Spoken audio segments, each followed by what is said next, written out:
Azərbaycan isə öz xarici siyasət prioritetlərini çoxdan müəyyən edibdir. Biz eyni zamanda bugün Şərqlə Qərb arasındakı müəyyən bir körpü rolunu oynayırıq. İnfrastruktura, bağlantılar, nəqliyyat sektoruna qoyduğumuz sərmayə bugün imkan verir ki, Azərbaycan Şərq-Qərb nəqliyyat dəhlizinin önəmli parçasına çevrilsin.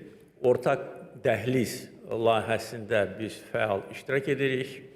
Orta Asiyanı Avropa ilə birləşdirən ən etibarlı və ən təhlükəsiz marşrut Azərbaycan üzərindən keçir və gələcək illərdə bağlantılar və nəqliyyat sahəsinə əlavə vəsait qoyaraq biz öz imkanlarımızı genişləndirəcəyik və hesab edirəm ki, Slovakiya-Azərbaycan arasındakı əlaqələrin inkişafında bu sahəni də biz diqqətdən kənarda qoymamalıyıq.